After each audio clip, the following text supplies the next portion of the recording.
بسم اللہ الرحمن الرحیم. وہ ہندو ہے، چاہے وہ کرسچن ہے، چاہے وہ اسلامک ہے، پلیز یہاں سے جو جوان ہماری پیڑھی ہے ان کو ہماری کتابوں کا صحیح معنی سمجھا سکے، چاہے گیتا ہے یا قرآن ہے یا بائبل ہے. کہیں ایسا نہیں لکھا ہوا کہ اگر آپ کسی کو دکھ پہنچائیں گے تو آپ کو جنت یا ہیون انسان کے لیے حاصل کرنا ممکن ہے صرف قرآن مجید کو پڑھنے کے بعد، اس کے معنی کو جاننے کے بعد، اس کے معنی پہ تدبر کرنے کے بعد اور اس کو اپنی زندگی میں عمل کرنے کے بعد. الحمدللہ ساری دنیا میں سب سے زیادہ پڑھی جانے والی کتاب ہے قرآن مجید. لیکن افسوس کی بات ہے کہ قرآن مجید سب سے زیادہ نہ سمجھ کے پڑھنے والی کتاب بھی ہے. سب سے زیادہ پڑھی جانے والی کتاب تو ہے، لیکن وہ ایک واحد کتاب ہے جو سب سے زیادہ پڑھی جاتی ہے بنا سمجھ کے. اور کیونکہ ہم مسلمانوں نے اکثر قرآن مجید کو سمجھ کے پڑھنا چھوڑ دیا، اسی لیے جو قرآن مجید اور مسلمانوں میں جو لگاؤ ہے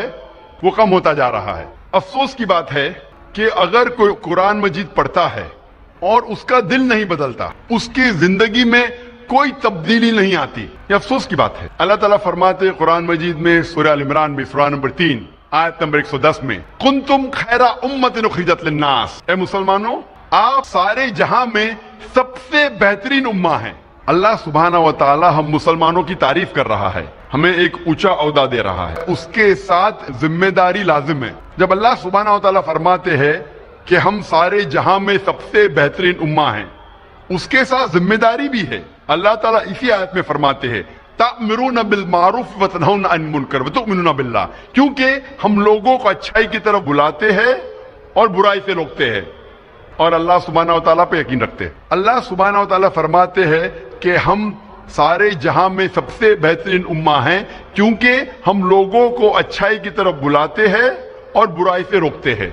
جب تک ہم قرآن مجید کو سمجھ کے نہیں پڑھیں گے ہمیں کیسے پتہ لگے گا کہ کیا اچھا ہے کیا برا ہے؟ اگر ہم قرآن مجید نہیں سمجھ کے پڑھیں گے اور لوگوں کو اچھائی کی طرف نہیں بلائیں گے اور لوگوں کو برائی سے نہیں روکیں گے، ہم مسلمان کہنے کے لائق نہیں ہیں، ہم خیرہ امہ کہنے کے لائق نہیں ہیں. قرآن آتا ہے لفظ قرا سے، جس کے معنی ہیں، قرآن کے معنی ہے کتاب، پڑھو. قرآن کو کہا گیا فرقان، جو حق اور باطل کے درمیان فیصلہ کرتا ہے. فرقان کرائٹیریا ٹو جج رائٹ فرام رانگ، وہ کتاب جو حق اور باطل کے درمیان فیصلہ کرتی ہے. جب تک ہم قرآن مجید کو سمجھ کے نہیں پڑھیں گے ہمیں کیسے پتہ لگے گا کیا حق ہے اور کیا باطل ہے؟ اسی لیے قرآن مجید کو سمجھ کے پڑھنا بہت ضروری ہے. ہم تحقیق کریں گے اکثر مسلمان قرآن مجید کو سمجھ کے کیوں نہیں پڑھتے. سب سے عام بہانہ جو مسلمان دیتے ہیں قرآن مجید کو نہیں سمجھ کے پڑھنے کا وہ یہ ہے کہ ہم عربی زبان نہیں جانتے. آج ساری دنیا میں 700 کروڑ انسان ہیں اور تقریباً 150 کروڑ مسلمان ہیں، یعنی 20% سے زیادہ، 20 سے 25% ساری دنیا میں سارے انسانوں میں سے مسلمان ہیں. اور عرب صرف مسلمانوں میں 15% ہے. چند اور لوگ ہیں، چند فیصد مسلمان ہیں جو عرب نہ ہونے کے باوجود عربی زبان جانتے ہیں. آج دنیا میں تقریباً 25 کروڑ مسلمان عربی جانتے ہیں. 150 کروڑ میں سے 25 کروڑ مسلمان عربی جانتے ہیں. 80% سے زیادہ مسلمان عربی نہیں جانتے. جب بھی کوئی انسان پیدا ہوتا ہے وہ ماں کے پیٹ میں سے کوئی بھی زبان نہیں جان کے پیدا ہوتا ہے. وہ پیدا ہونے کے بعد سب سے پہلی زبان جو سیکھتا ہے وہ اپنی مادری زبان ہے، تاکہ وہ اپنے فیملی کے لوگ سے گفتگو کر سکے، ان کو سمجھ سکے. اس کے بعد وہ معاشرے کی زبان سیکھتا ہے تاکہ وہ ان کے ساتھ کمیونیکیٹ کر سکے. اور جب وہ اسکول یا کالج میں جاتا ہے تو جس زبان میں تعلیم حاصل کرتا ہے وہ زبان سیکھتا ہے. اکثر دنیا میں لوگ کم از کم 2 یا 3 زبان تو جانتے ہیں. اگر قرآن پہاڑ پہ نازل ہوتا تو پہاڑ جھک جاتا اور پردے ہو کے گر جاتا اللہ کے خوف سے. لیکن ہم مسلمانوں کو کوئی فرق نہیں پڑ رہا ہے. پہاڑ نشانی ہے طاقت کی. ہم مسلمانوں کے اوپر اگر قرآن نازل ہوا سارے انسانوں پہ، ہم مسلمان اگر پڑھے اور اس سے ہدایت پائے تو انشاءاللہ یہ ہمیں فائدہ مند ثابت ہوگا اس دنیا میں اور آخرت میں بھی. اور آج ہم دیکھتے ہیں دنیا بھر میں کہ مسلمان ہمیشہ نیچے دیکھے جاتے. ایک وقت تھا جو مسلمان عروج پہ تھے، آج ہم عروج پہ نہیں ہیں، آج ہم نیچے ہیں. کیوں؟ کیونکہ پہلے ہم مسلمان قرآن اور حدیث کے قریب تھے، اسی لیے ہم عروج پہ تھے. آج ہم مسلمان نیچے ہیں کیونکہ ہم قرآن مجید سے دور ہوتے جا رہے ہیں.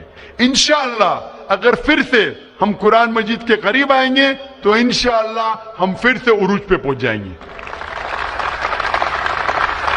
حضرت عثمان رضی اللہ عنہ نے بیان کی تھی، جو صحیح بخاری میں ہے، جلد نمبر 6 حدیث نمبر 5027 میں حضرت عثمان رضی اللہ عنہ فرماتے کہ محمد صلی اللہ علیہ وسلم نے فرمایا خیرکم من تعلم القرآن وعلمہ، کہ سب سے بہترین وہ ہے جو قرآن سمجھ کے پڑھتا ہے اور اس کا علم دوسروں تک پہنچاتا ہے.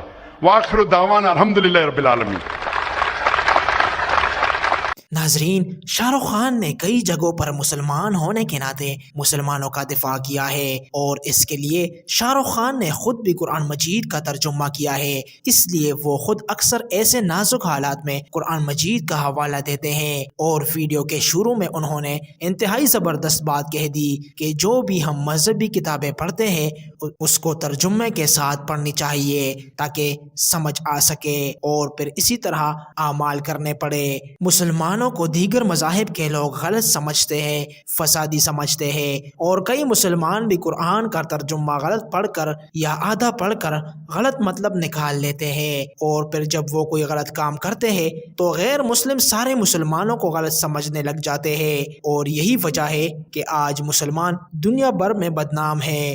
حالانکہ یہ بالکل ہی غلط فیصلہ ہے. یہ بات صرف مسلمانوں کی حد تک نہیں بلکہ ہندوؤں کی کتاب کو بھی زیادہ تر ہندو نہ تو پڑھتے ہیں، نہ سمجھتے ہیں، اور نہ ہی اس پر عمل کرتے ہیں. اس لیے شاہ رخ خان کی انٹرویو میں صرف مسلمانوں کو نہیں بلکہ عیسائی اور ہندوؤں کو بھی یہ پیغام دیا ہے کہ اپنی مذہبی کتابوں کا ترجمہ کے ساتھ مطالعہ کیا جائے تاکہ نئی نوجوان نسل اصل حقیقت سے واقف ہو. قرآن مجید اور دیگر مذہبی کتابوں میں کچھ باتیں ایک جیسی ہے، یعنی اللہ ایک ہے، خدا کا کوئی بت نہیں ہے. اس کے علاوہ حضرت محمد صلی اللہ علیہ وسلم کا ذکر بھی دیگر مذاہب کی کتابوں میں بار بار آیا ہے، جس کو ہندوؤں کی کتاب میں کل کی اوتار کے نام سے درج کیا گیا ہے، یعنی آنے والا پیغمبر.